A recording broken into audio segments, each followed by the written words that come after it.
right. Peace and love, family. This is WTDTA Radio. You're locked in live with Trustee Training. And I got a lot to say. I'm going to go ahead and say it, but I can only say it on the private network because what I'm about to say is not meant for public ears. It's meant for private ears who are definitely doing what they do. It's a fitting soundtrack. This is my guy, KRS-One. For those of you that don't understand who KRS-One is, man, y'all do some research and then holler back. Fitting title, Between the Protests. This album was dropped 2020 of last year, right around December, and this is a fitting soundtrack for what I'm finna go over. Because I'm finna do what I was told I should have done a long time ago. And that is, they said the revolution would not be televised. We said, what if it is? You just didn't know it. And what I'm about to do right now is I'm going to clear up the naysayers from what it is. I don't want nobody to take what we're going to put in this broadcast as any direct message directly to any particular one person. It is more or less a public service announcement. Before we begin, I'm going to give you the disclaimer. Each and everything you're going to hear in this particular broadcast for educational purposes only. We do not profess to give legal advice. Each and everything in this particular broadcast is for educational purposes only. We do not profess to give legal advice. I want everyone who has been listening to WTD Radio, have been listening to Spellbound Media and Entertainment, who has been part of Trustee Training and everything going all the way back to the late, great days of Bezel Bay, a.k.a. J-Dog, V-Dub, Beanie Weenie, and T Street. If you go back all the way back to those days, I want you to understand that what I'm finna do is what I should have did a long time ago, but I've been trying my best to make sure everybody can kind of understand and overstand what it is about. But the gloves come off now because we're in a paradigm shift, and the race goes to the one who can endorse. So, keep listening because what you're listening to can definitely save you. Matter of fact, I picked some of the most relevant questions pertaining to trustee training and accounting to demonstrate exactly where everybody needs to be in their process and what they're supposed to be doing. And I want you to listen. I know some of you guys are out there recording everything that I say, so please do that. Matter of fact, I'm giving you an opportunity. Remember the disclaimer, if you're going to record it, get it all. Don't get half of it. Get it all. You know, if you're going to misquote me accurately about that. But anyway, we finna turn up, so we're going to let KRS-One do what he does. We finna do what we do, and if you keep listening long enough, you're going to learn something.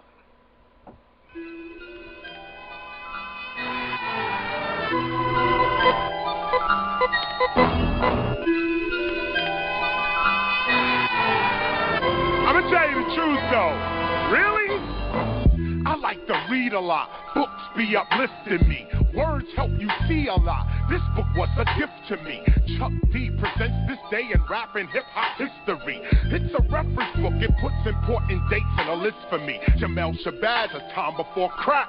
A photographic history of hip-hop from way, way back. Here's Martha Cooper's hip-hop file. Charlie Ahern, Wild Style. And 50 Cent's 50th Law. I used to read this to my child. Sometimes I look at my library and I smile. Because if I can't find it on the shelf, I know it's there in my file. Greeting, Mr. Bidzil. We were wondering what exactly is current expected credit loss provisions? I like books, I recite books, I even write books. Okay.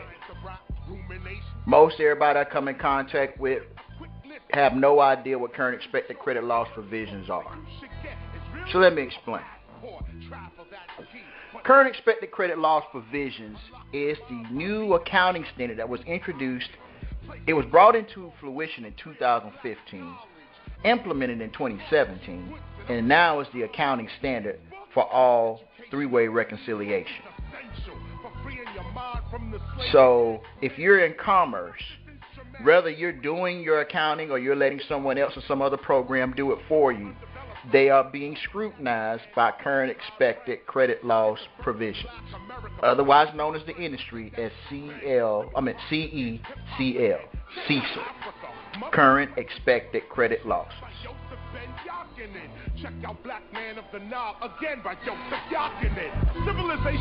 Well, what is the court registry investment system? What is the court registry investment system? Well, the court registry investment system is a system that is presently being used by all courts here domestically that interdates these cases into a commercial registry of sorts that's domestically and internationally connected in order for them to perfect deposits into the central banking system. The court registry investment system is where all things notarized, documented, substantiated, authenticated, verified, registered, this is where it all goes.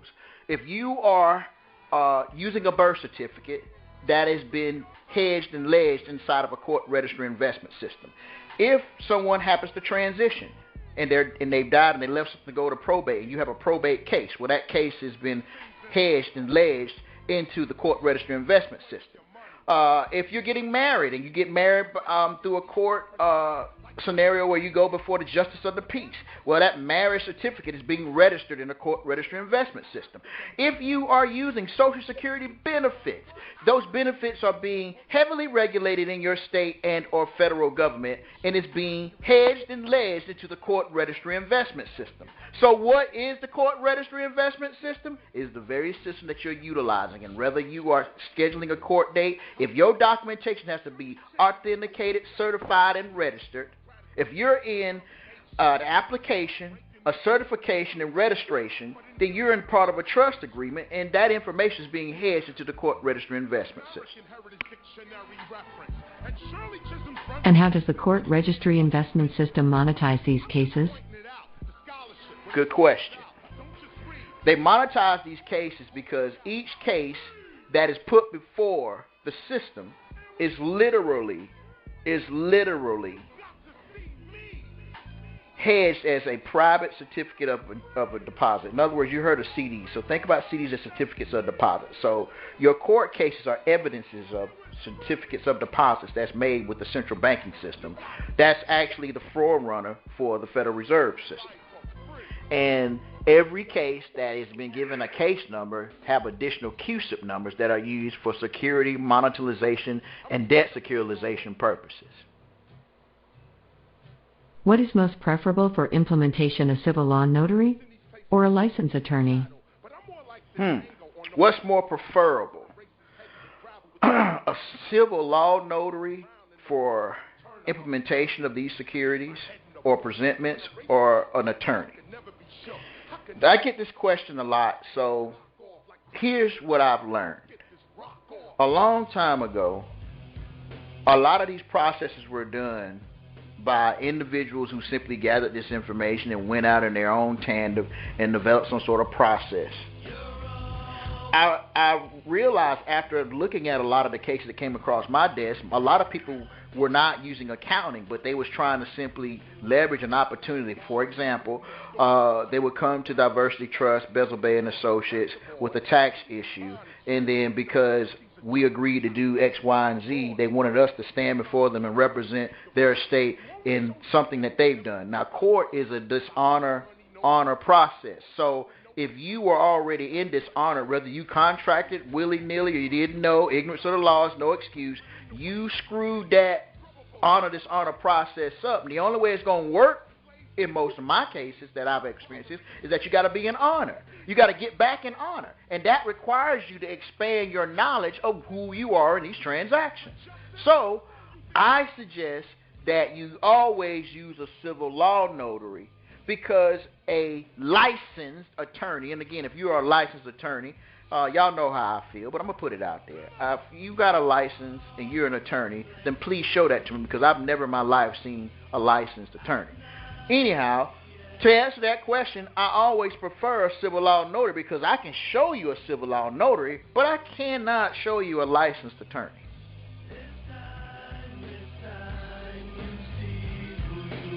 We heard that all cases recorded in the court registry investment system are evidences of substantiation of the Article 9 security interest in a potential tax issue. Can you explain this to us? Okay. A lot of individuals, their first weapon of defense whenever they are there's a disagreement in some sort of contract or issue. See, plaintiffs can only bring up civil matters. It doesn't become criminal until you keep tongue wrestling with the court system and it becomes, an issue. Well, a lot of people in the public, and this is business owners, entrepreneurs alike, because everybody mainly has a connotative concept of what they think is happening. See, they think because they got all these accolades that I took up this. Look, I just say it too. I'm an accountant. I'm this. That means jack squat. You know why? Because that's what we think. That's not what actually is happening. Because what's happening is commerce is being conducted, and it's a polarity component. And most of your concepts are actually built on symbiotic relationships. You can't have debtors without creditors. You can't be a creditor when they have no debtors. There's a symbiotic relationship. People get all emotional about slavery, when back in the day in commerce, it was servitude. So don't get offended when I say you can't do these processes if you're still in the job slave mentality. This ain't for you. Go back to work. Earn revenue. Do business. And do accounting. Then you can fix your problem. So, to fully explain this, when you go to court and you don't exercise all these remedies, you're committing tax fraud, because everything in commerce is a tax issue. So if you go there first, that means you're incompetent, you're committing tax fraud, and everybody's immune because of your buffoonery and your ignorance.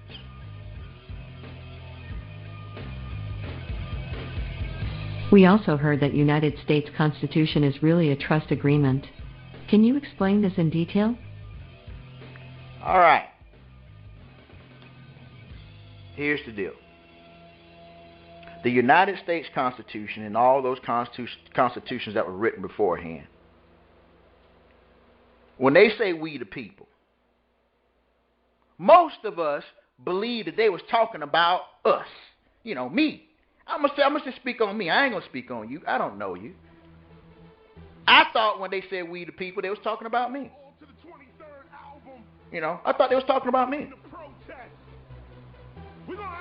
I realize that whenever you are dealing with the King's English, when you see words written in all capital letters in succession, in sequence, they're talking about a very specific group. When you do history, because see, civics and law, civics in the public school system, majority of what you call the 50 states, a lot of the states no longer teach civics. So I don't get offended when you don't know that law and history go together. I get offended when you totally go past that to justify some. All right, here's what I get.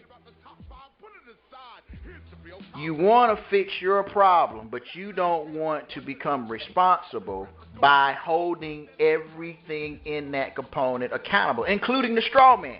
We used to say back in the day, if you're not willing to sacrifice the straw, this ain't for you. Stay on the plantation, keep your head low, and learn something.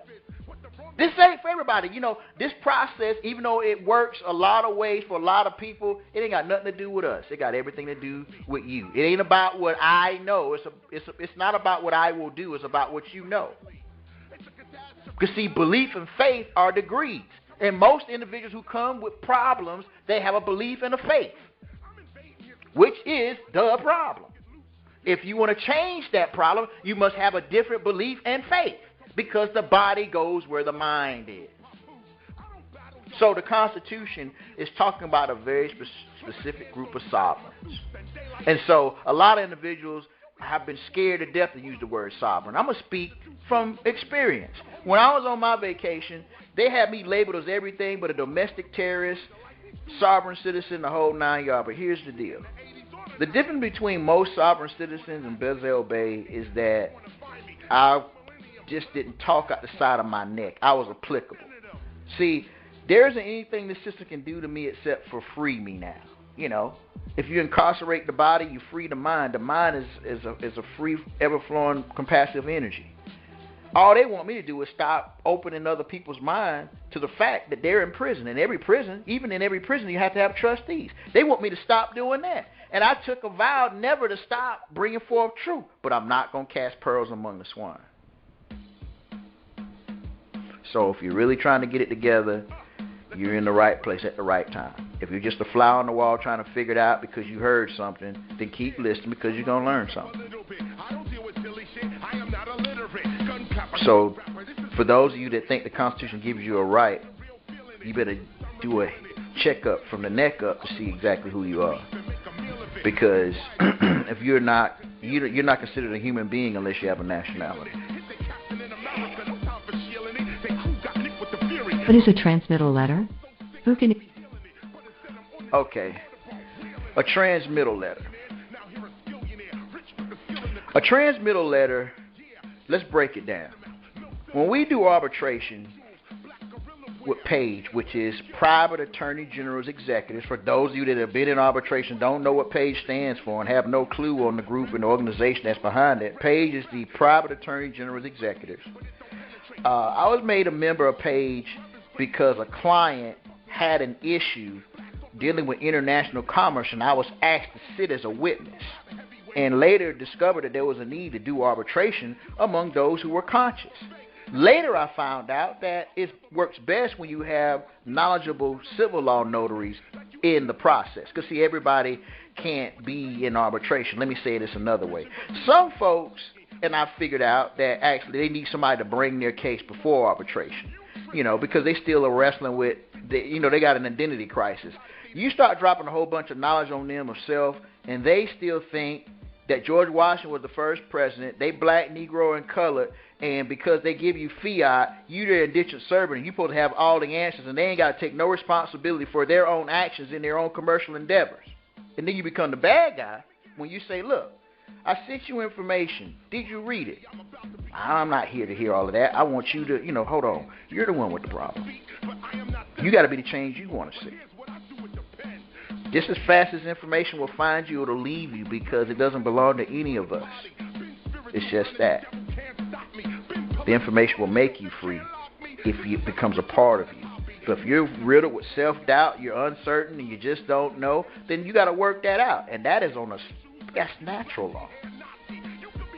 See, I really would like to talk about more of the natural law matters of things because that's where the real remedy at, but we can't get past this whole commercial aspect. Because, see, most of us ain't really been in a real battle. The people that have not been in a real battle, let me explain to you what a real battle is. When you're fighting for your life in the system, now it ain't about, somebody got to do this paperwork for me. I got to get up and do it. And guess what? I don't have the internet, the computer. I got to take out my pen and pad. Let me give you another one. Most of the successes come from the individuals who actually have stepped foot inside of a law library. If you've never been in a law library and you're having problems with a process, that might be part of the problem. See, when you are battling and you understand that this is accounting and your mental capacity shifts, the glass goes from being half empty to half full. You may be the only one in your family that really get what's going on. And that's all right, because that's all that needs to happen, as long as you get it. I was warned to save the savable. And don't waste time bringing folks that are kicking and screaming to this, because this ain't for them. So, again, I put the disclaimer out. This is not to any particular person or group or anything like that. You guys know how I roll. This is tax season. Those of you that know Bazell Bay, that know really what's behind what's really being done, who have actually worked their processes from the ADP to the whole layout. They understand what a letter of transmittal is, because that's the question. What is a letter of transmittal? TSI does the letter of transmittal. And then a competent trustee knows how to utilize that letter of transmittal in their process. But that's the aha. That's the proof in the pudding. How do I do that? Well, if I tell you how to do that, that means you're not competent. If the administrative process tells you how to enforce your Article 9 security interest, and you are a notary that participated in that, then you know the answer to that question. If you don't know, you ain't studying what you got. because the letter or transmittals are issued by any third-party entity that shows a a creditor to debtor relationship where there's a breach of contract because a debt has not been settled. Do the transmittal letters? How can a civil law notary use the money transmittal bond? If I'm a civil law notary, or what is referred to during arbitration as the first notary who participated in arbitration proceedings, how can I use the truth affidavit for substantiation current expected loss provision implementation? Okay, so that was a group of questions. They was all kind of grouped together. So I'm going to break the questions down and I'm going to answer them verbatim. All right. First question was, what is a transmittal letter? I gave that. All right. Next question was, who can issue the transmittal letters? And I told them TSI. How can a civil law notary use money transmittal bonds?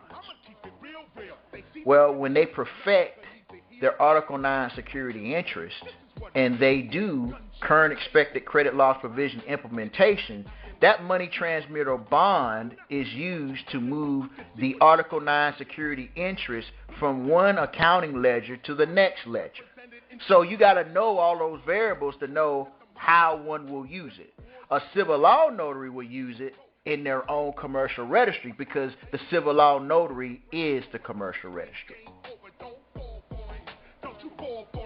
Now, we go into the next question where we're talking about if I'm a civil law notary, or what is referred to during arbitration as first notary, who participated in arbitration proceedings, how can I use the truth affidavit for substantiation of current expected credit loss provision implementation? Very simple.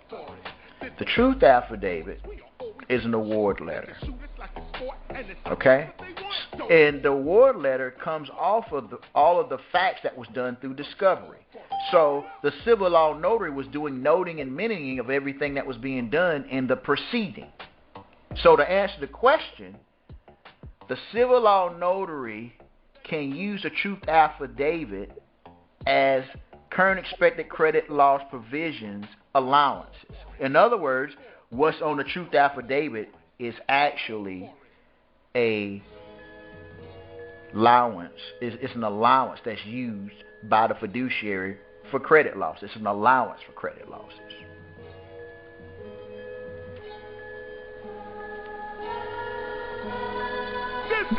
How can I use the Admiralty claim for substantiation current expected credit loss provision implementation? Okay, if you're a civil law notary, if you read the very first page of your Admiralty claim and read it all the way to the last page, everything inside of your Admiralty claim is verbatim the instructions that you would want to use to convey that information to a second and third party. Now, competent notaries who have been doing noting and minting actually will have access to a marketplace to monetize the securities. But you can't turn a kid loose, with a shotgun. If you're asking for accounting ledgers and they're not providing the ledgers or they don't know what they're doing, here's my question. I don't even need to see the notaries. I don't even need to see the ledgers. You need to know what the asset is and how you wish to convey it, which requires a whole nother envelope of what? Learning. You have a 400-page manual. I told you to read the first 20 pages of the manual, and I tell everybody to read the first 20 pages because if you at least read the first 20, then it won't be hard to do everything else. But if I keep getting the same questions and you're feeling like you're not getting the answers, it's because I've already said it till I'm blue in the face.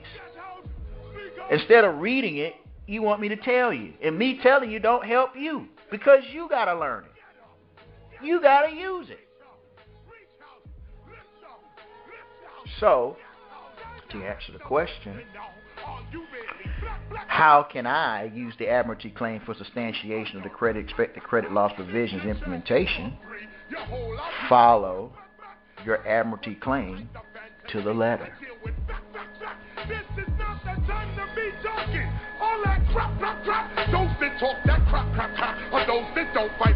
Should a trustee be rendering any type of presentment without knowing the net asset value of the assets under management? Unequivocally not. If you don't know what your NAV is, see, all that work in accounting is to determine your NAV. If you don't know what that is, you still got work to do. So I don't suggest, me, Bezel Bey, hear me clearly, Bezel Bey does not suggest that you do anything until you know what your NAV is. Because that data, that metadata is pertinent upon how those securities are being monetized and hypothecated inside of that private market space. There's a reason why we want to see what you would call in the industry, we have different types of reports. We have different types of models.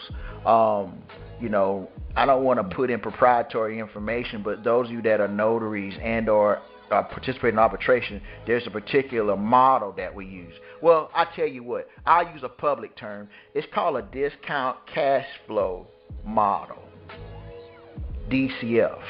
So if you do a DCF, then you know what your NAV is. If you haven't done a DCF for the particular issue in place, you don't know what your NAV is. And so when you usually run into the Q&A with me, I'm asking for the NAV, meaning that I don't need to, I know you're scared to do a ledger because you think I'm going to smack your wrist or whatever. It doesn't matter to me as long as you know it. I'm asking for the NAV.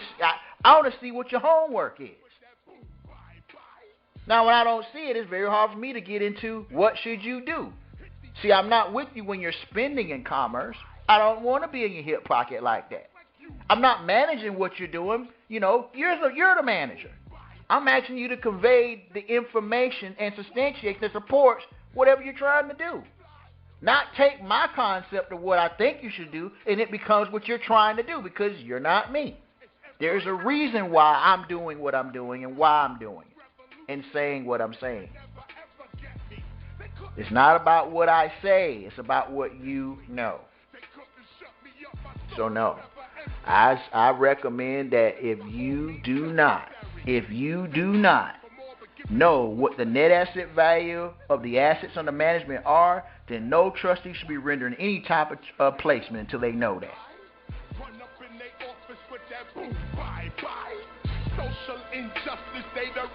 Can you explain this in detail? Finally, when will we be able to liquidate our general intangibles? Please elaborate.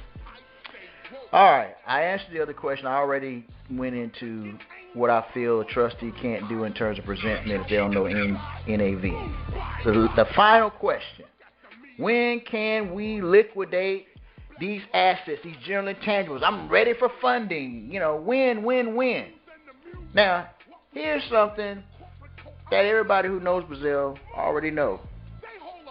If you're asking me, when can you do your liquidation of general intangibles, then you missed a step somewhere. Because I am not the authority. Like my grandbaby, I love what she said. You're not the boss of me. I'm not your boss.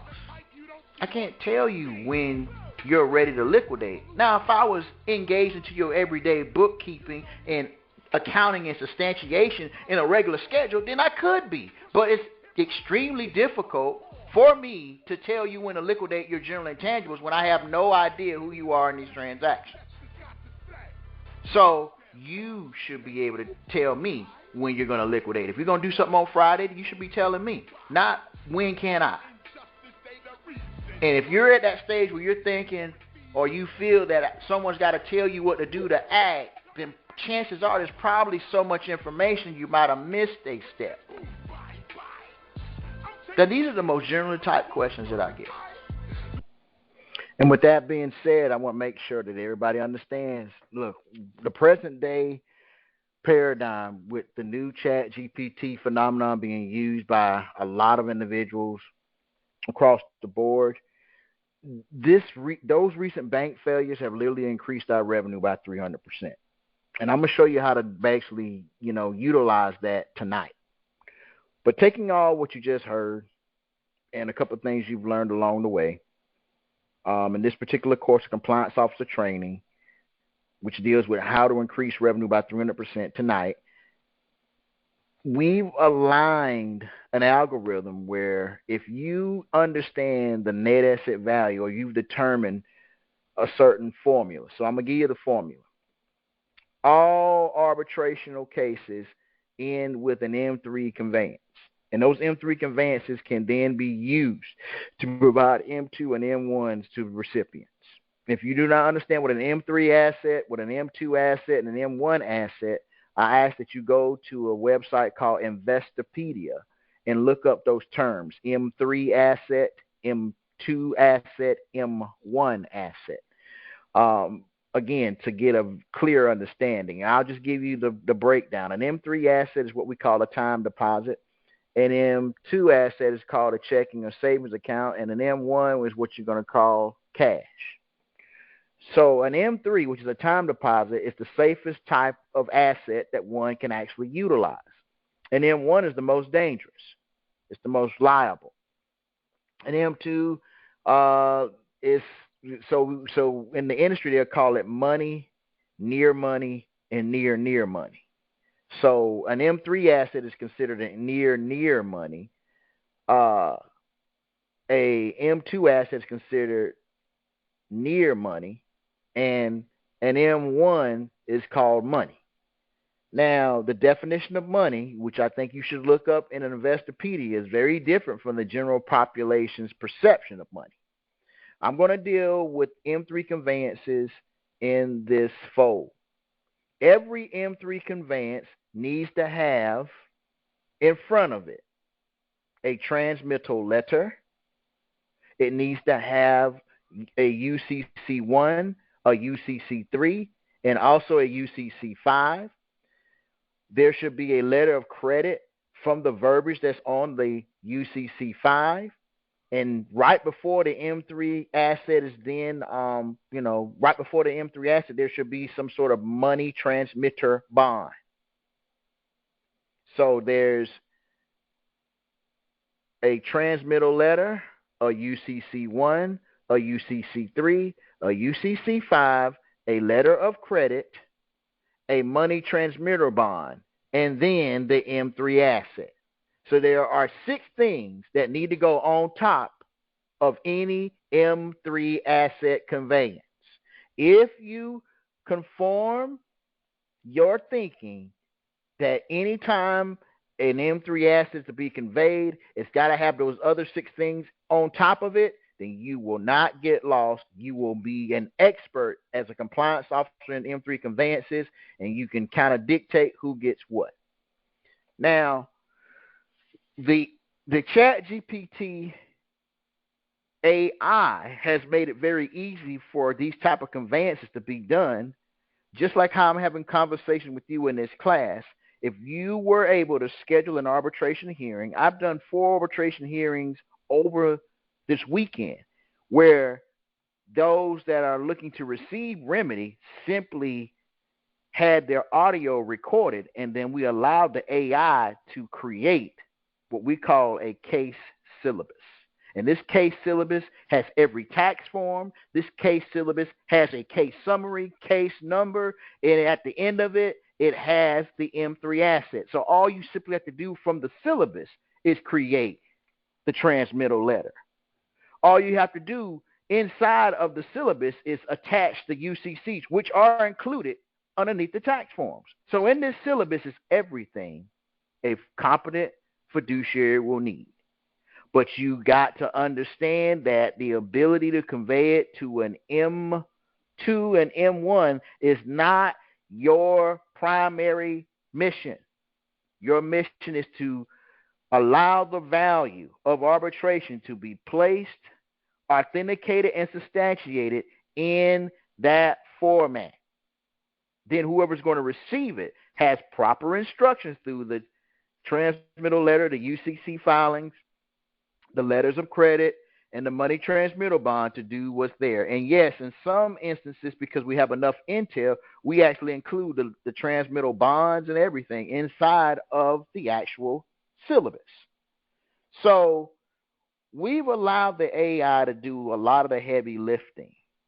And Banking in the Box now has gone to automation, where as long as we have proper administration, proper articulation, it's about prompt engineering, meaning that those compliance officers have developed an itinerary of prompts to carry out the functions, this thing is very easy to do. And so I've had a talk with North Avenue Capital. And for those of you that have not completed the application process or the reference material to become a broker with Go Capital and become a broker with North Avenue Capital, I am going to say this until I'm blue in the face. You're in your own way with your process.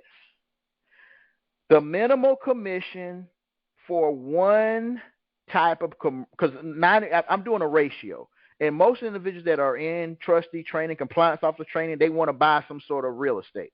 So the average real estate transaction, if you are a broker, yields $15,000 in commission. Guess what the minimal commission is for NAC's lending platform? Because they pay 1%, but they do no less than $2 million transactions, 2.5 to be exact. So those commissions are $250,000. So I want you to hear me clearly. If you are not understanding anything we're talking about, then use this as a highlight.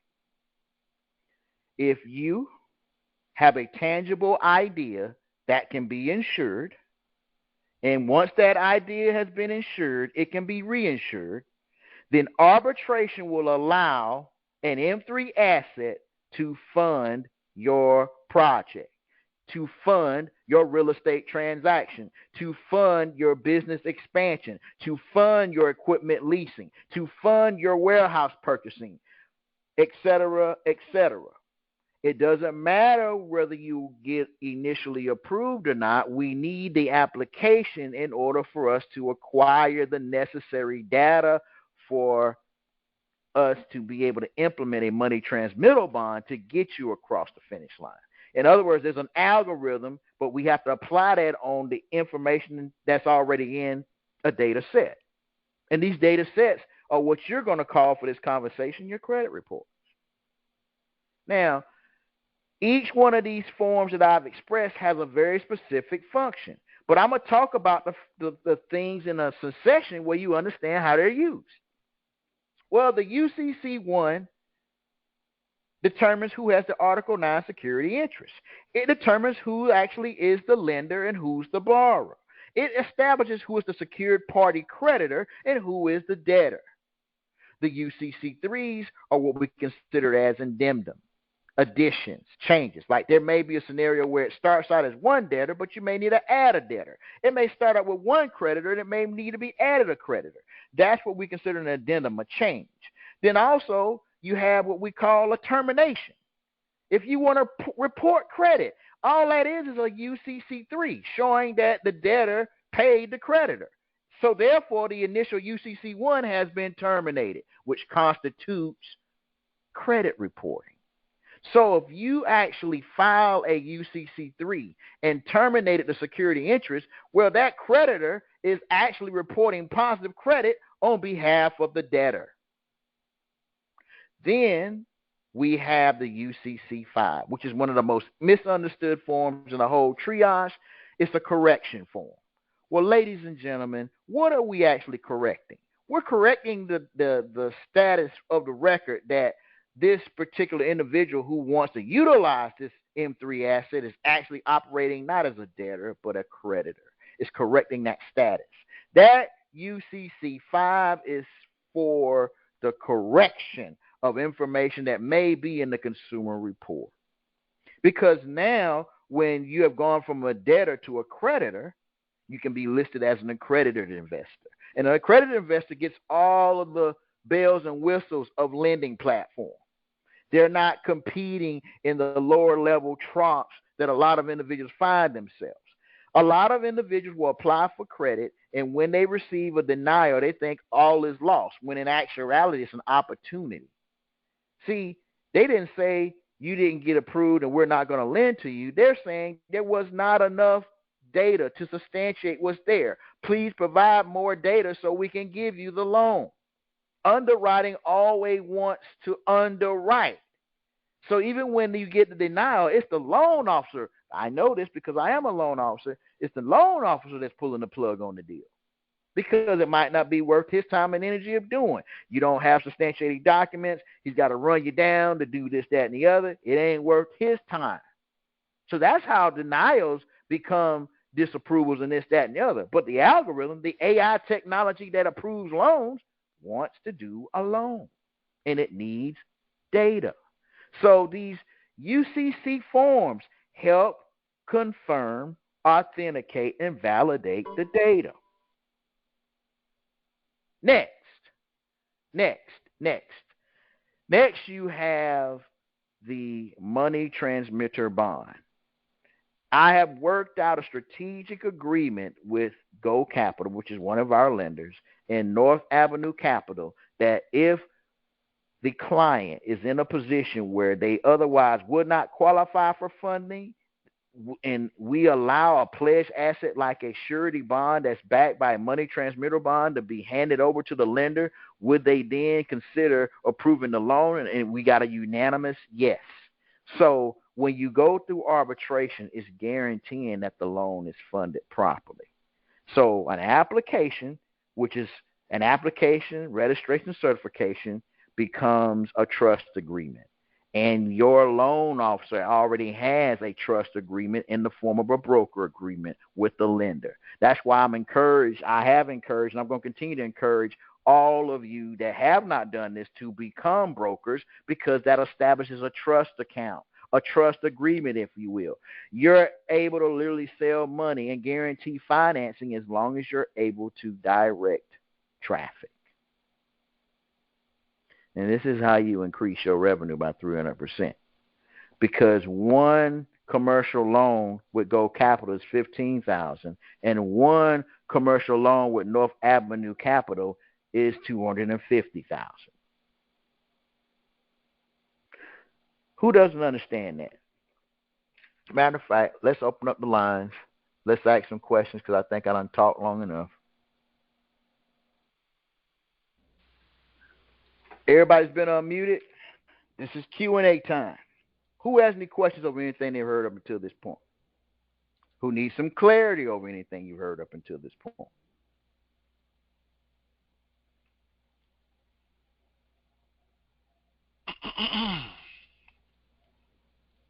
Okay, nobody's saying anything, so either I'm doing a good job, or they're like, do I have to say something, Mr. Bay? It would be to your advantage to do so. So you're saying that all arbitration ends with an M3, right? It can be used to provide M2 and M1s. Right.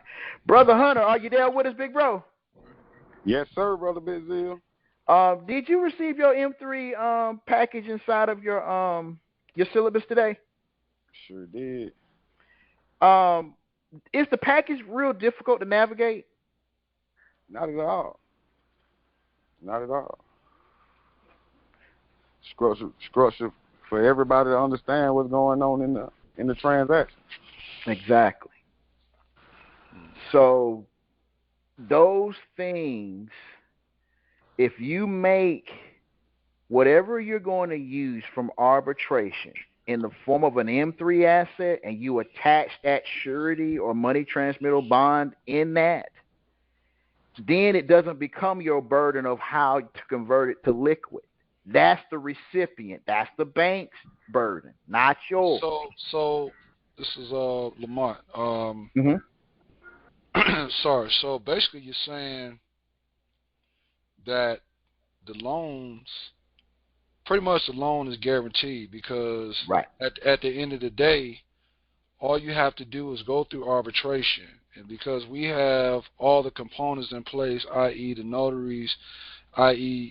going through the arbitration, we are going to generate the M3 asset at the end of arbitration, because they just said they all end in M3, and then you already have the bank, or i.e. Go Capital in place, or North Avenue in place with the agreement to take those M3 assets and make those liquid.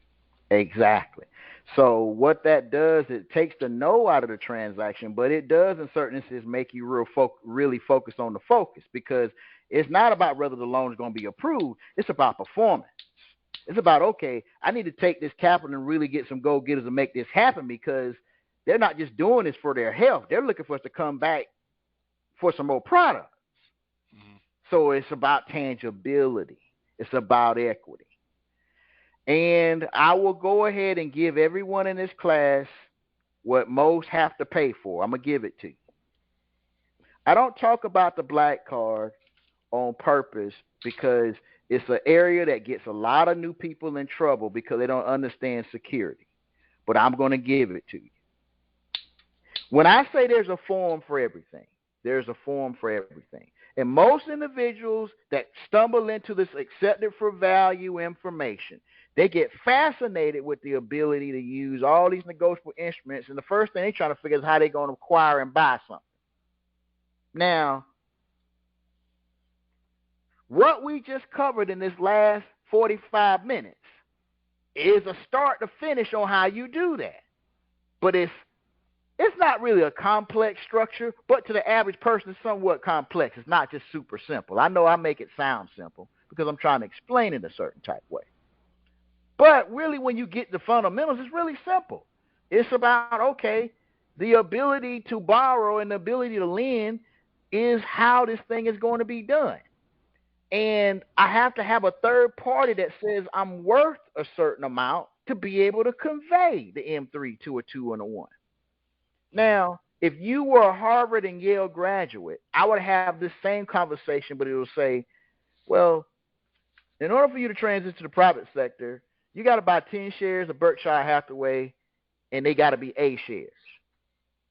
Now you know how much it costs to go private. Average share in the portfolio of Warren Buffett on them A shares is about $300,000 a share, and you got to buy 10. That's your cost. Now watch this.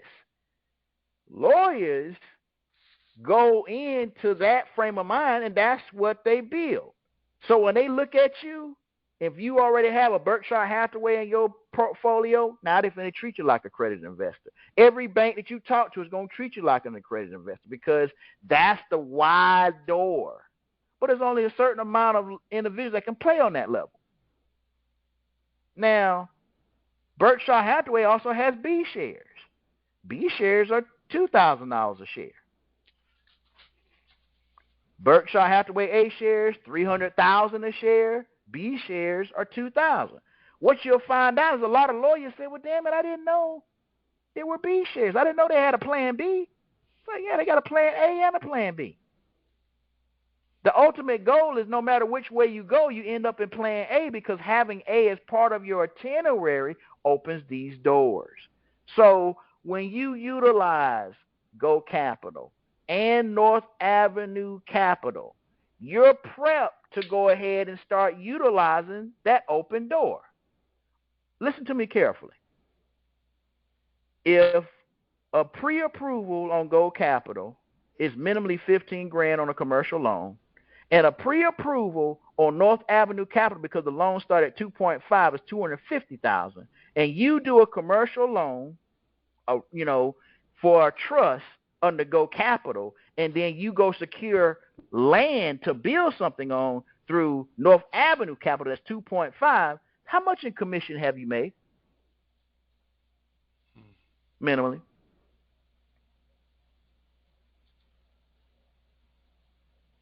You made over $250,000, right?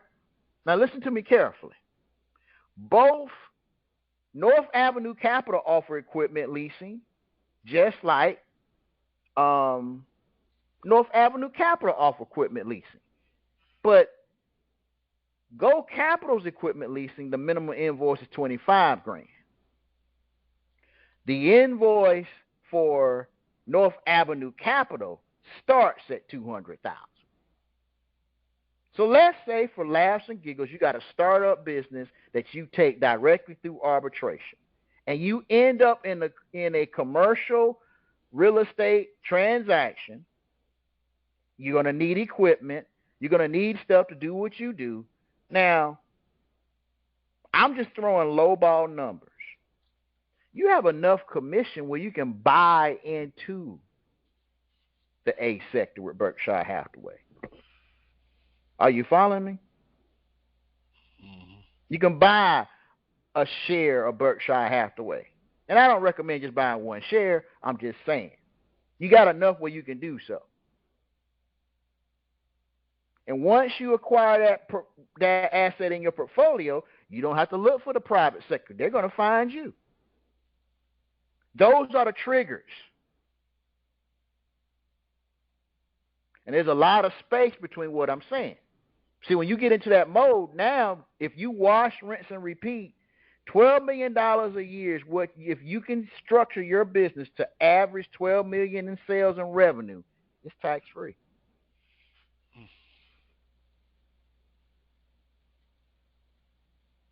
Now, operating a business that nets $12 million where you don't make a profit, you're basically breaking even, and it's tax-free, when I explain all the pieces, there sure is a lot of flexibility in what I'm explaining. Are loans income that can be taxed? No. Okay. They can't be taxed, yeah. Who is not seeing the paradigm shift in just processing the application? I see it. I had another question. Sorry about that. You had mentioned if you had an idea that can be insured. So are we saying that all of these, no matter what, anything that goes through arbitration has to be insured? Is that what How you test the integrity of your transaction is a two-pronged question. Whatever I'm doing, can it be insured? And after I get it insured, can it be reinsured? If it passed that two-pronged test, you are flying with flying colors.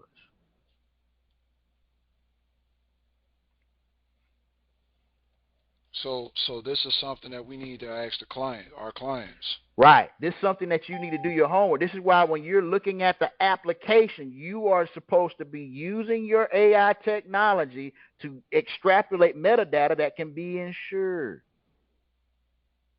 That's why you want to see their financials and their equities. Here's the free one that I was about to give you. It only costs $230 to have the DTC and DTCC assign you a CUSIP. And this is the big test that most people fail when they talk about hypothecating their birth certificate and all this. What's going to get you in trouble is you talk about that and you don't actually go out and get a CUSIP that you can control outside of your birth certificate number. Because who's running that birth certificate number? They are. They are, yeah. Okay. That's their CUSIP. That's right. And the minute you start doing all this, that, and the other, and you ain't figured out that you need to have your own, it's going to get real funky.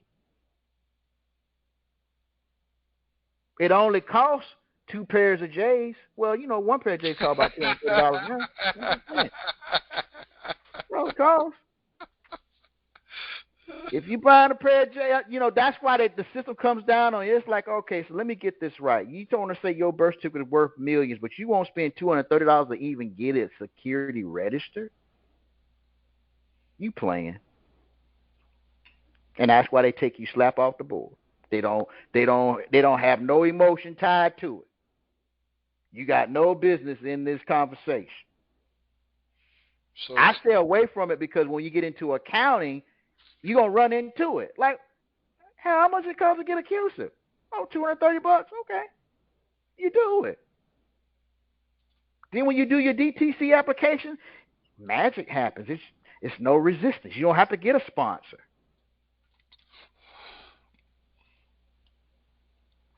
Here's the paradigm shift. I told individuals when they got PPP that these people are going to want their money back. No, Mr. Bay, they said, okay. Now, if you got PPP and then set up payroll, see, when you applied PPP, it sent a number to the algorithm. So they're expecting a certain amount of business that have been generated. But we don't need to kick the sleeping dog. I'm just simply saying. Now the argument with the SBA is you're guaranteed along with the Small Business Administration if you didn't get PPP. If you start a business now and it didn't get PPP back then, you can get funding from the SBA. Guaranteed. So you're saying if you start a brand new business right now, you're guaranteed? This is the whole algorithm. Okay. So you just got to put these pieces that I'm talking about in play. So, question on this QSIP. Mm-hmm. The QSIPs, you need one for every security? If you've been paying attention to what we've been talking about, you just create one, QSIP for the public. You gonna remember, you ain't gonna abandon your M3 platform. You just need a number for the public. That's how the public tie into what you got going on. Charles Schwab is gonna sell your QSIP to these fools.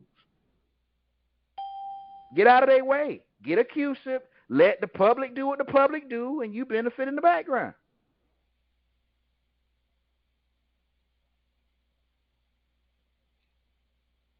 Now, if you're a notary, like Brother Hunter is, he's using, Mr. Hunter, can I talk about your platform a little bit without going into detail? I don't want to tell his business. Yeah, go ahead. Okay. He is using his M3 to acquire real estate, but we got some strategic buyers on the other end that's ready to buy the securities. He just got the M3 asset, in his portfolio today. They don't expect him to hand them over the asset. They want commercial paper that represents the asset. Why? Because they can put it on their books. They can tokenize it in smart contracts. They can write loans against it as collateral. They just want to know what he want to charge. I got that number too. Okay. There you go. There you go. I'm gonna push it down the line, Jarvis. There's about, in his structure, if you need funding, you need to call him and he can give you a price because he's already on the other side of the transaction. The side of the transaction he's on the downhill. Some of you guys are trying to get uphill. He got to keep his assets circulating.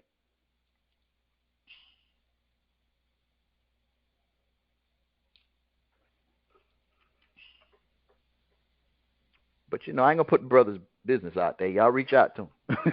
He'll tell you. Any other questions?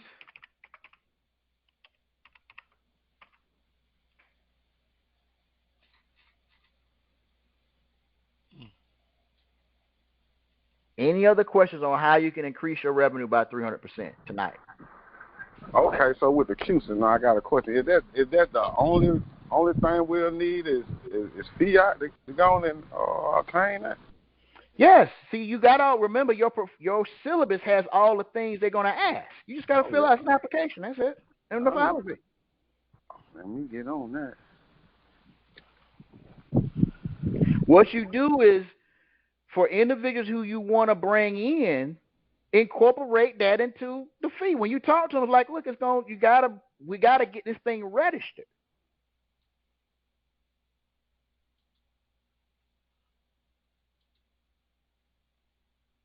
But that's all it costs to get a QSIP. And see, you can get a public one or a private one. Now, based upon what you plan on doing, that's which way you'll go. Just kind of, I'll say it in general to not give legal advice.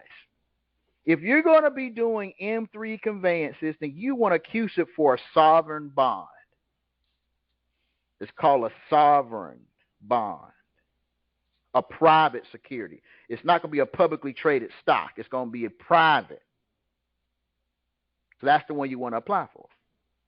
Now, once you get it registered, you can take your private bond and tell Fidelity to sell it. You can tell Charles Schwab to sell it. Matter of fact, it's going to be listed where anyone who has a Bloomberg terminal can find it.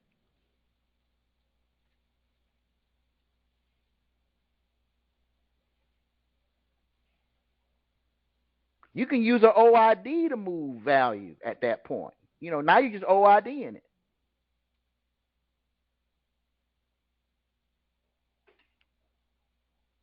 Okay, you're going to have to walk me through that one more time, because I think you just went through like 3 processes, if I'm not mistaken, and I ain't got my pen handy. Well, this one here is being recorded, because I knew it was going to be a heavy discussion, so I'm recording this, so I got everybody. Everybody will get a copy of this recording. So where you go for CUSIP.com? You go to DTCC. They have a proponent directly with the big boys, and just, register your security. I'm saying to get the CUSIP. Right. Right. You can go directly to DTC and DTCC. They got a proponent in there for registering securities there. Okay. But that's all it costs.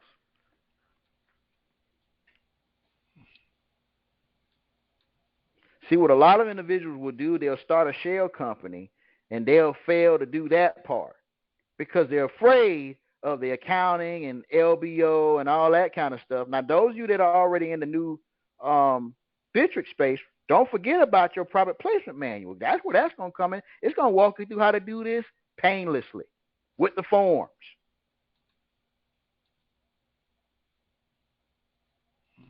Nobody asked the question, so I'll say it. If you go and you acquire a CUSIP, you can write other specimens off the CUSIP.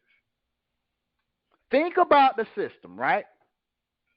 The system took one security and made 10 from one. You can do the exact same thing. Aren't all your value going to be tendered privately through M3 conveyances? You're just providing the public an ability to raise capital. You're allowing someone in the public to bring their equity. In exchange, you'll let them borrow your security, or you're going to lease it to them. And guess what? If you jump on Jarvis's CUSIP, and let's say Jarvis is offering you a 10% rate of return. Now, let's say it's 10 of us on this call, and all 10 of us called Jarvis, and we want to get a piece of that. Well, when we jumped into that platform with Jarvis, he was giving us a 20% rate of return. But 10 more people got in. Now he's giving us a 50% rate of return. He just needs to hold it for what? 90 days. Because in 90 days, he's able to leverage that and get that money back tenfold. So just by holding that security, you'll make a 50% rate of return. So you're saying 90 days? Is that now when 3 months? A quarter. Is that because of debt? Right. Debt ain't debt. It's been on the book for 90 days. That's what you're referring to when you say that? Correct. Okay. Basically, that CUSIP allows whatever Jarvis takes on his book to grow it expeditiously. And minimally, he's able to give you back that based on what you invested. It's really 26-1, but that's a different conversation. That's a different class. And that can be, once he gets the CUSIP, then he can go to Lloyd's in London and get an insurance. He can get insurance on that security. And once he's got it insured, it's bankable at that point.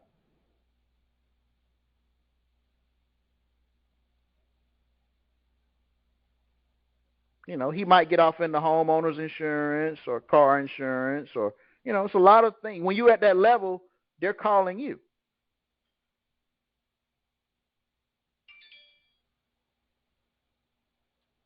But that will change the way he looks at business because, now it's not about just dealing with Pookie and Ray Ray around the corner because they got to be able to perform. He can't afford to have his money stay stagnant. It's got to circulate.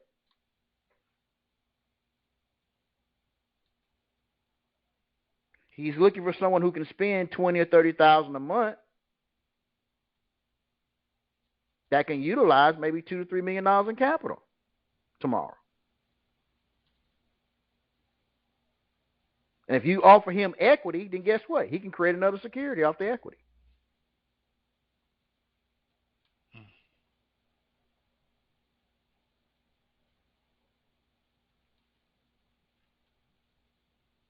When you go back and listen to this recording, it'll make more sense to you. What I will do, because I put a lot of asymmetric information in this conversation, as you can tell.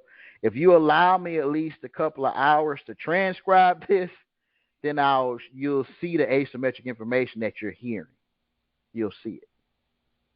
Some of you guys are already getting it because you're already in a certain part of the process, especially if you already got your manuals and you're already doing certain things.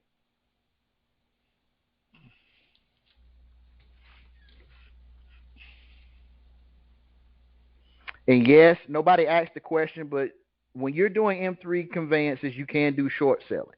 That's another term I need you to look up in Investopedia. Short selling.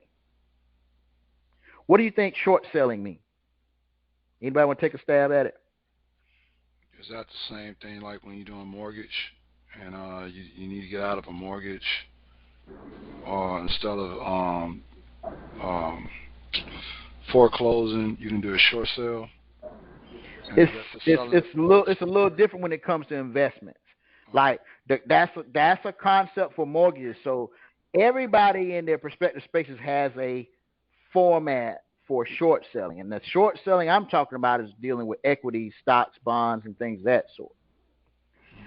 Think about short selling is that you're able to get double the value because you have short supply.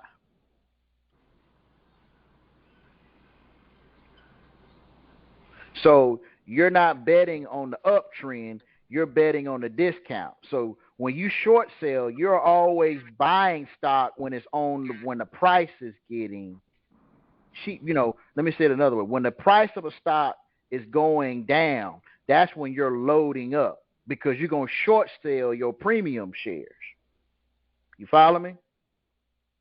It's a simultaneous trend. It's like, okay, people want to buy low, sell when it's high. Short selling lets you buy in the opposite trend.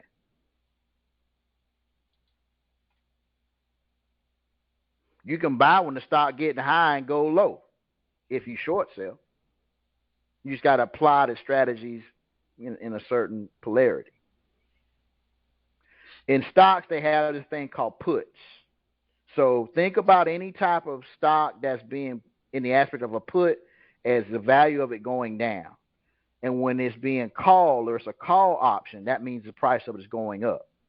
So think about a bull market as when stocks are overperforming, going up, and they're in a bear market where they're underperforming.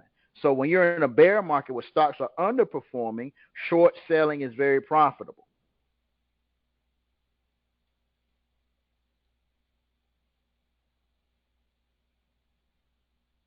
You guys heard of Robinhood, right? Yeah. You know how them folks in Robinhood made all their money? They were short selling.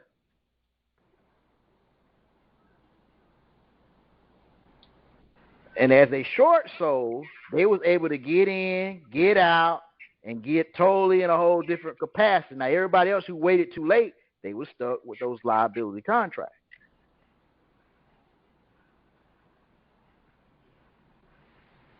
How many of you guys have ever heard of a strategy where a company would do a stock split?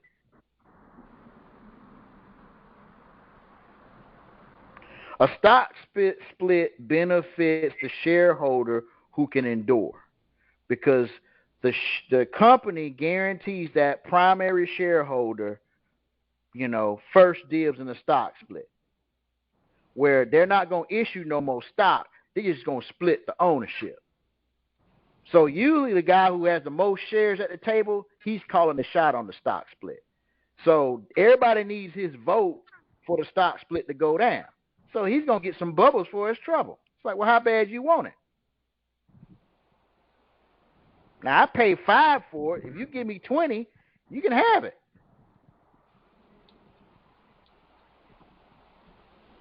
So when stock splits are being offered, it's to get the small money off the table.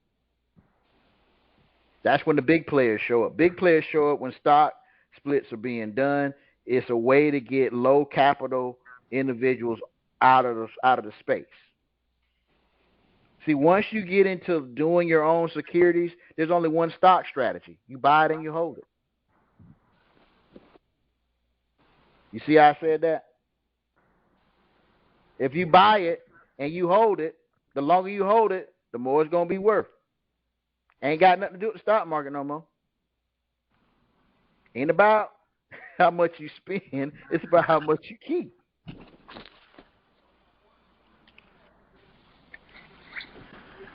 Warren Buffett, when he buys commercial real estate, he uses his stock options. And when you go to Investopedia, look up stock loan.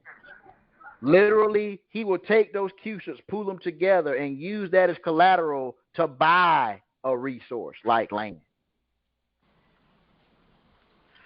Stocks that are, I'm going to give you this concept. It's going to blow your mind.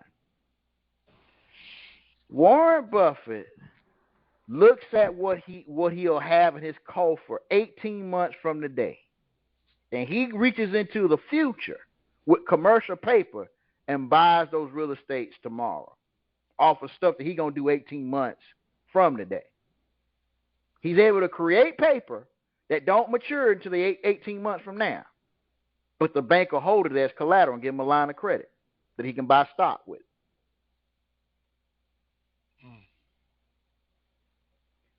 So low-hanging fruit, these are individuals who will set up a shell company. There's nothing wrong with setting up a shell company, but watch the real move.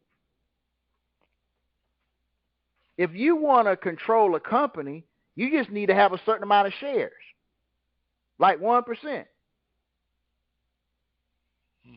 If there's 100 shares, what's 1% of 100 shares? 1. Okay. If it's 1,000 shares, what's 1% of 1,000?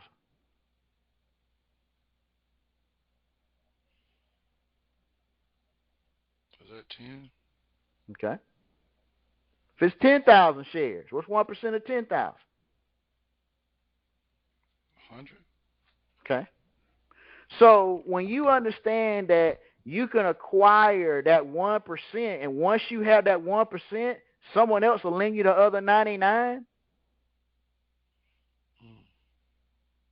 That's how you control the playing field. Every business that practices this proponent has a right under the Constitution to borrow money. When you're dealing with these type of stocks, there is a law that says you have to borrow money. I don't think you guys really get it, but you're going to listen to it. You'll get the symmetric and asymmetric of what I'm saying. When you're participating in the stock exchange, you have a constitutionally protected right to borrow and lend.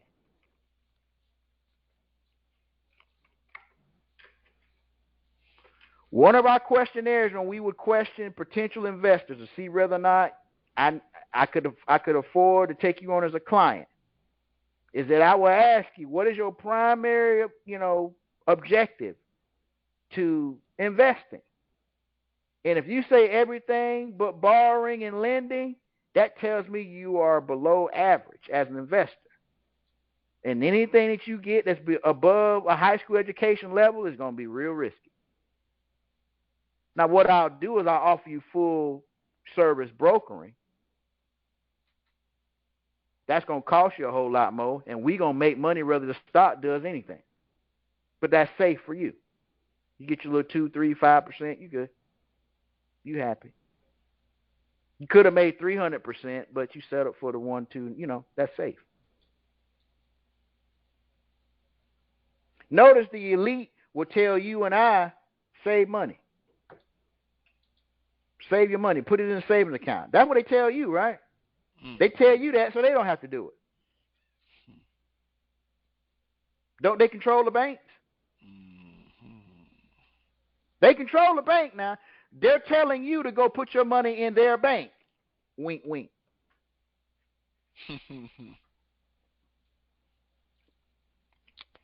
Wow.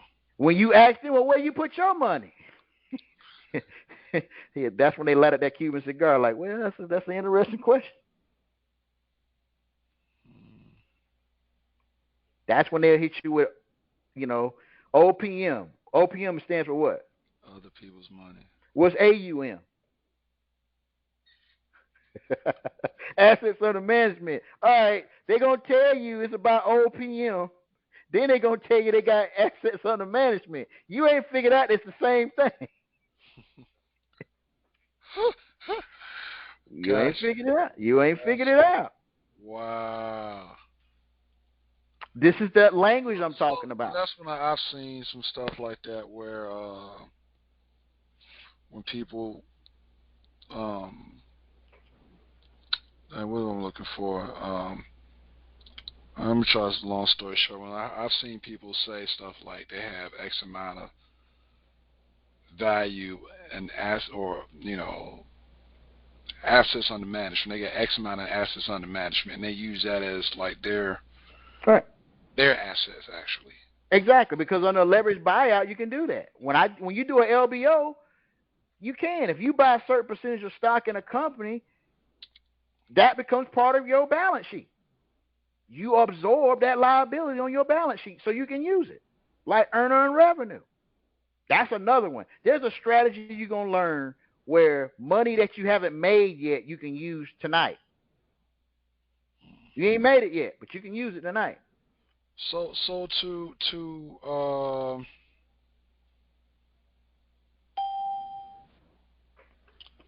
to actually have assets under management, what certifies that you have assets under management?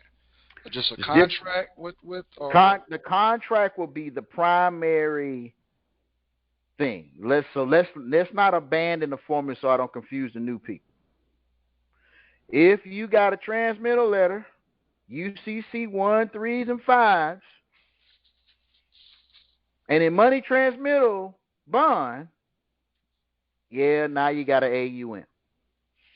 So if I had land, for example, right, a contract that I can manage the land and I can have the ability to invest, use it as as an investment or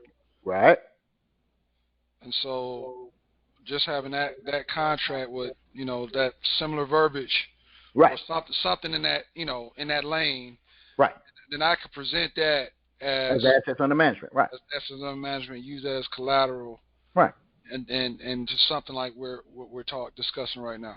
Exactly.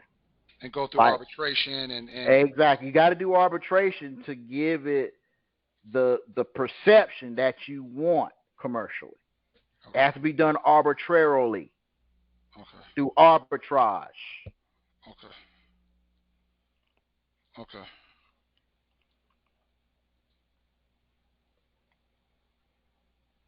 What time does this class end, Mr. Bay? Oh, we're getting ready to wrap up in just a second. I got some notaries that are standing in my office. They're trying to get some stuff done, so I'm trying to make sure y'all got it. Okay, I'm sorry. I wasn't trying to end it. No worries. I want to make sure everybody got it. Well, I had a question though. So you were talking about CUSIPs, right? And CUSIP Global.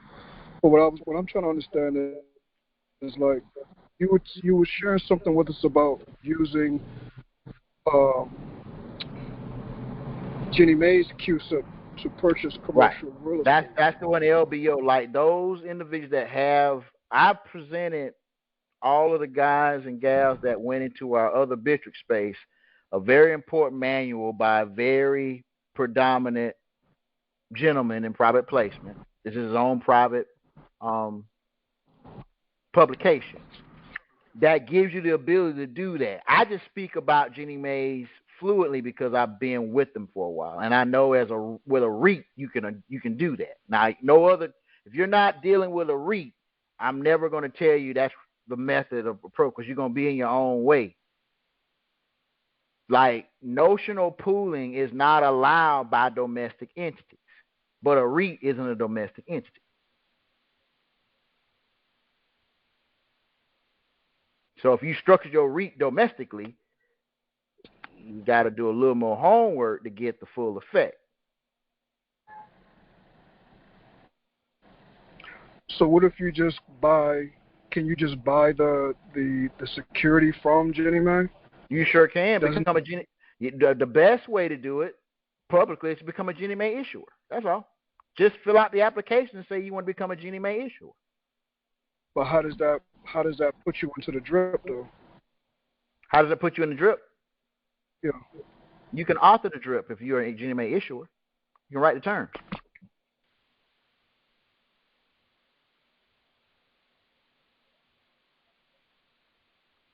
Is there a cost? Yes, there is.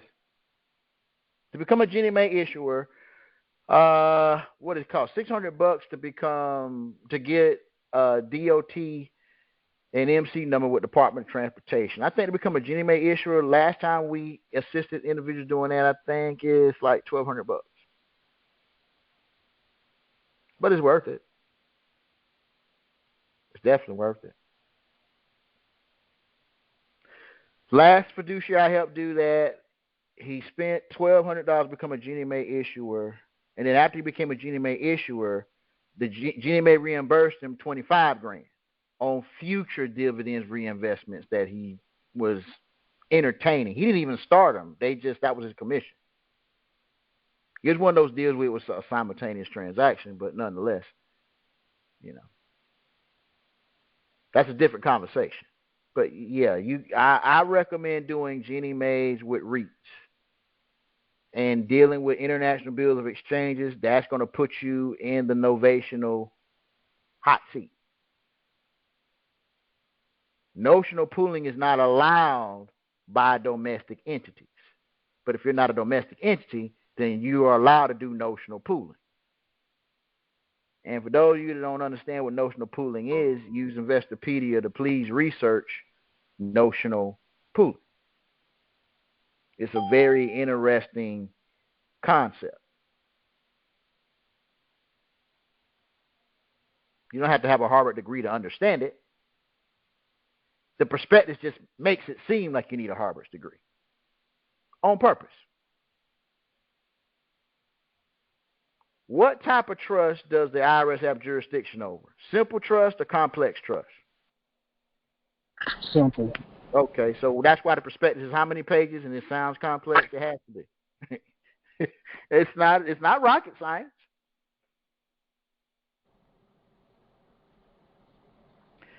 You want to have laughs and giggles? Take your Ginnie Mae prospectus and hand it to a lawyer. And tell them you want to use that CUSIP to fund your mortgage deal. Watch the fun. Yeah, I'm not really trusting them right now.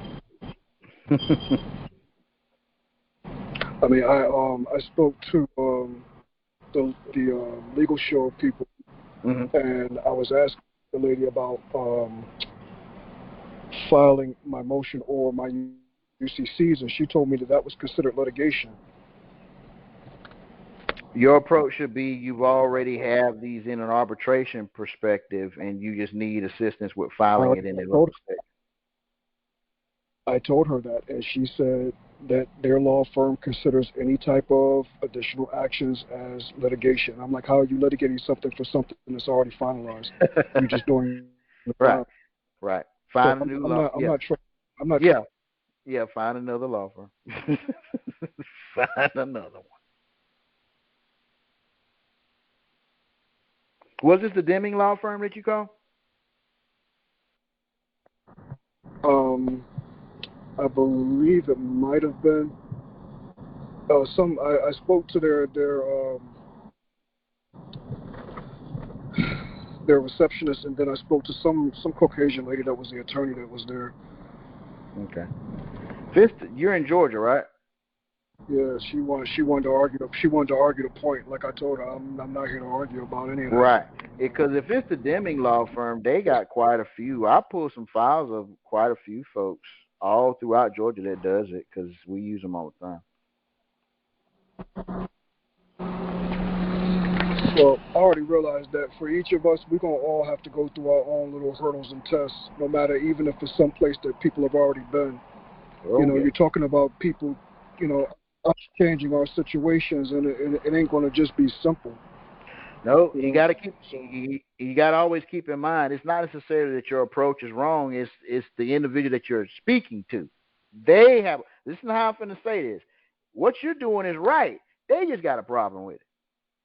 you know. Well, I understood that. I mean, that time I was clear. I was absolutely clear on that one. So I Right. knew it wasn't me. Right. How dare you know more than they do? What do you mean? But I digress. Any other questions?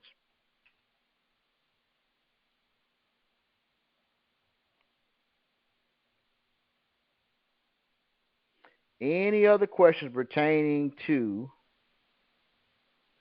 how to use the information that we've covered in this last hour and 30 minutes to increase your revenue by 300% tonight?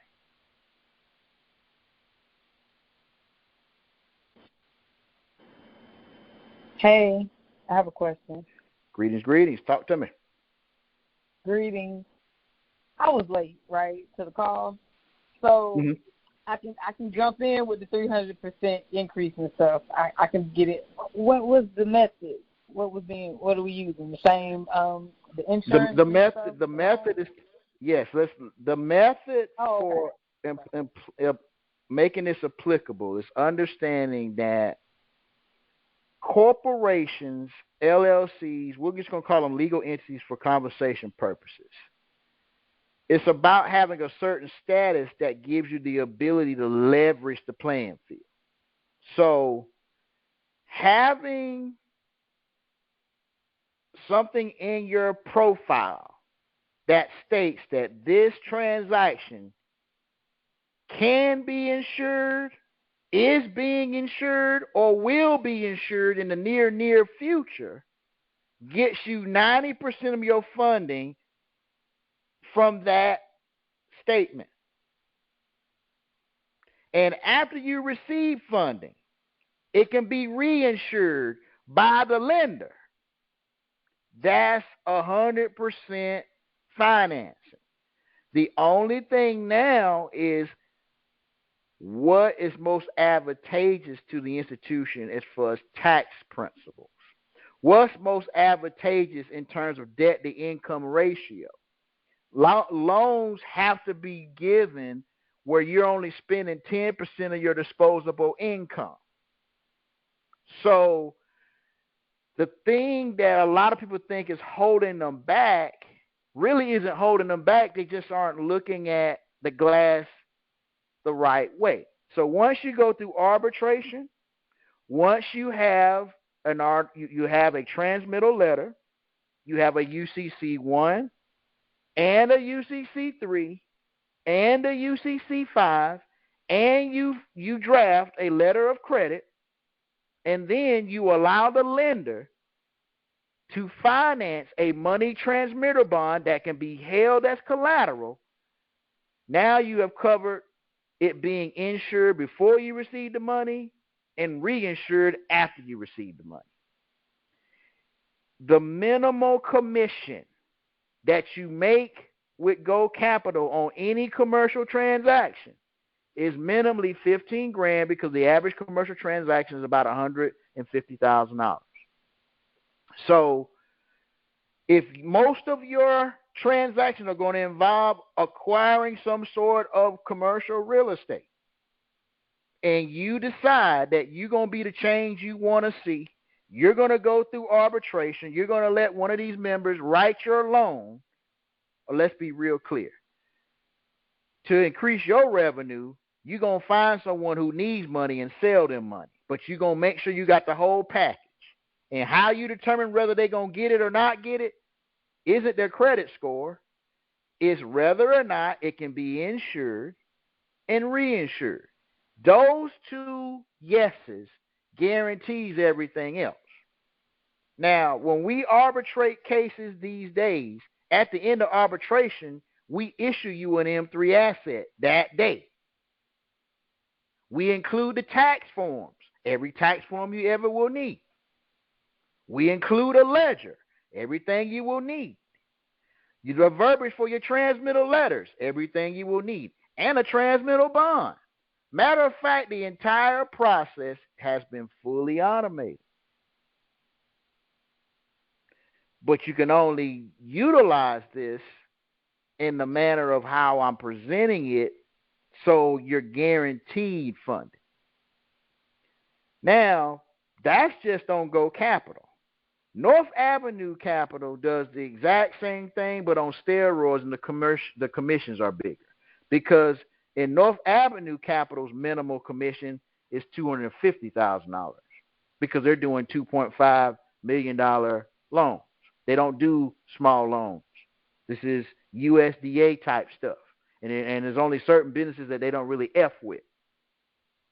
So if you want the business that they F with and it qualifies on the USDA, arbitration will give you the financials you need to qualify.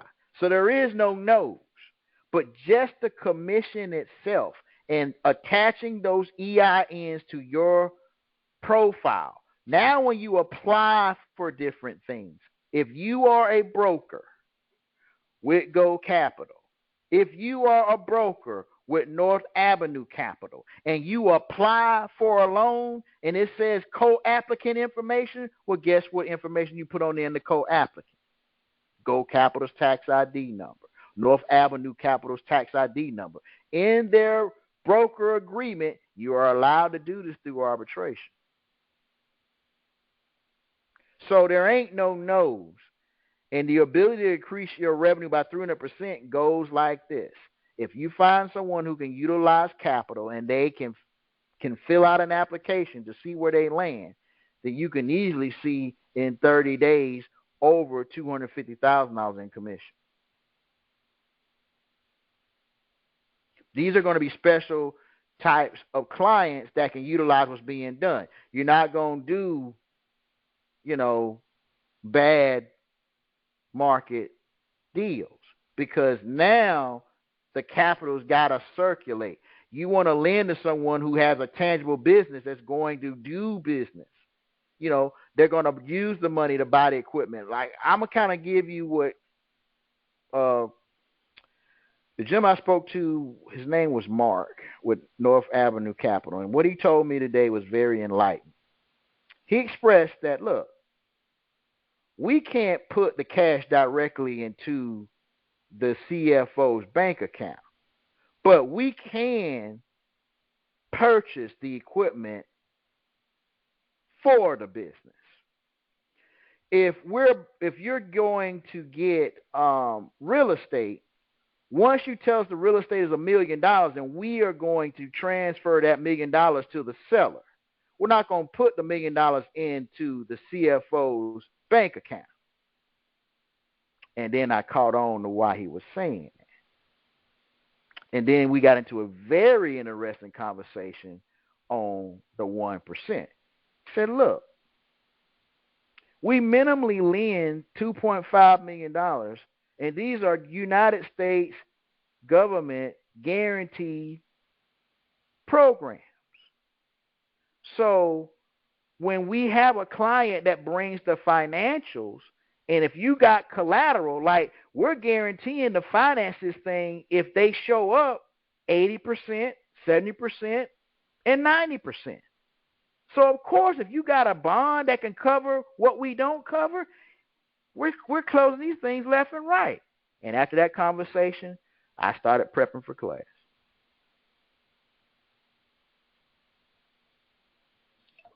Nice. So this is how you're able to increase that revenue by 300% because of the commissions. And once you get the pre-approval, that's like money in the gauntlet. Now, you got other companies that are going to advance you that bread because they're trying to get a little piece of the pie. So if you need a little push in the cushion until it closes, you got that. You got to get it in the pipeline.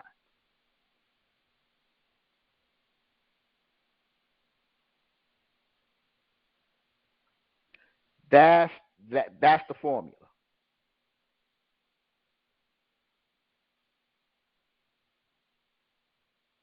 That's how you increase revenue.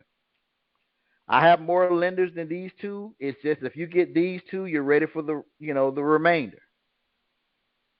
It's about other people's money. It's about assets under management. When you can start adding Go Capital's warehouse line to your ability to do business, when you can start adding North Avenue Capital's warehouse line to your ability to do business, you already got your foot in the door.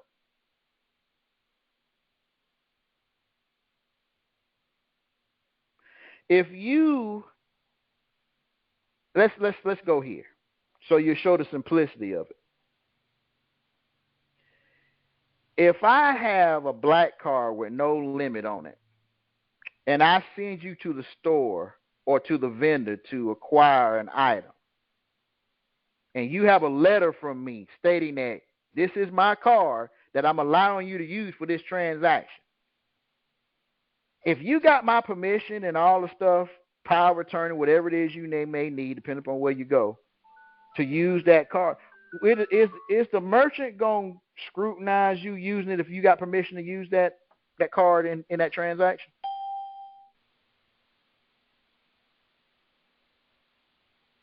Have you ever had to use like a parent's debit card when they sent you in the store, they didn't feel like getting out?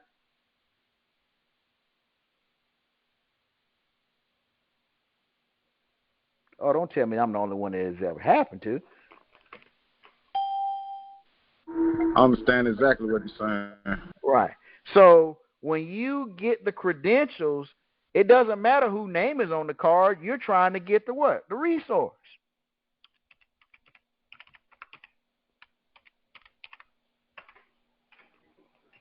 So there's a lot of ways to get to this conversation.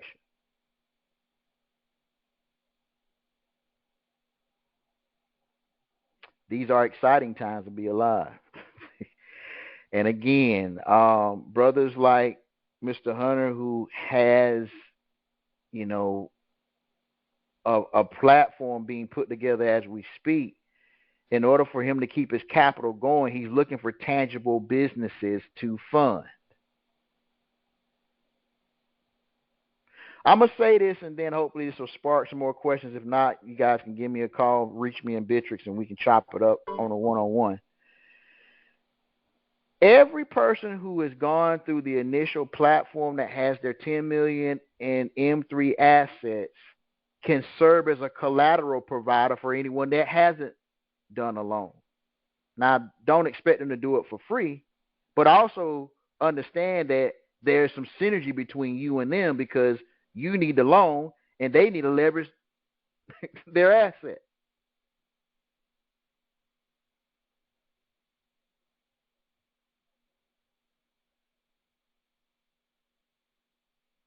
Does everybody follow what I'm saying?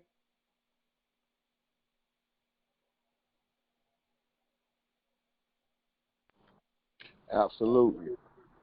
All right. Do we got any other questions before we jump off and switch gears?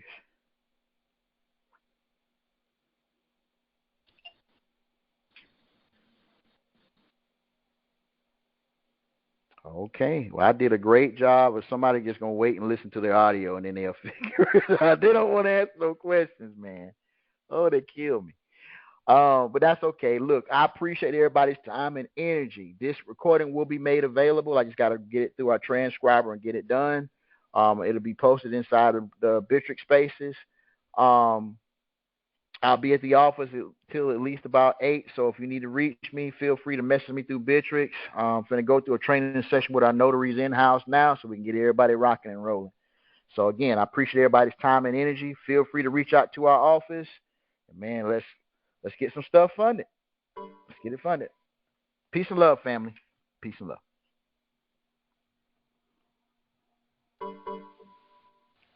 Peace and love.